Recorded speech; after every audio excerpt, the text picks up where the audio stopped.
Now we know it's not just hot this week, it's also dry, and that has fire crews across the entire state on alert. That's right. We are joined this morning by Lieutenant Bill Castonguay, Wildland Team Lead for North Metro Fire in Broomfield. So, Bill, thank you so much for being with us this morning, first and foremost.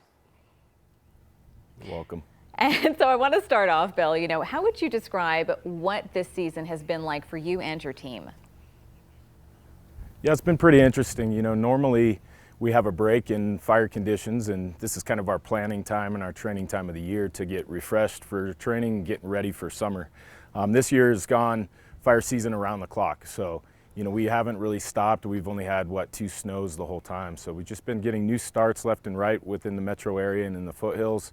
We have crews out on deployment right now. So it's just been busy, and we're expecting it to get busier unless we get more moisture.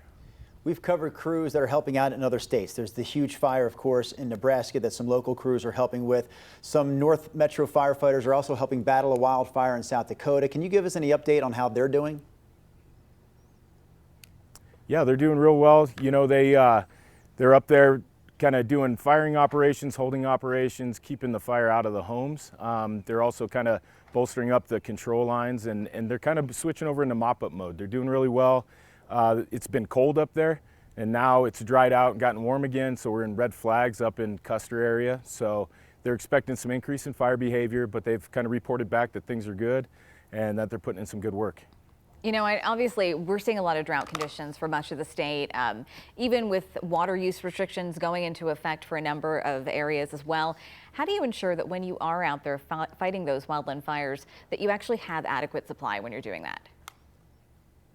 Yeah, so we plan for this. We've been deploying as a wildland team since 2000, so it's something we're used to doing. We report all over the nation, and when we're getting ready to go, we go research what the conditions are. We bring supplies, so we have MREs, we have whatever we need to feed ourselves, and then we're self-sufficient as far as equipment as well. So we can work for multiple operational periods, and then they supply us, the fire does, with supplies to kind of resupply us with whatever we use on the fire.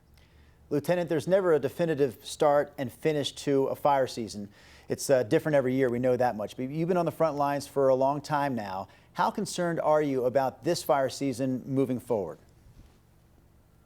Yeah, I think any of us that have been doing this for a while are pretty aware of how bad the conditions are. So, we're prepared. We've been preparing for months now, and we're ready for it. We're throwing a lot of resources at things. We're upstaffing as needed here in the district and the metro area as a north area. So we're ready for it. We're worried if we don't get moisture. It's going to be a busy season. We'll be traveling all over the nation trying to help out our regional partners. But we'll adapt as it comes. All right. Lieutenant Bill Castonguay, the Wildland Team Lead for North Metro Fire, joining us this morning. Thanks again, Bill. You're welcome. Have a good day.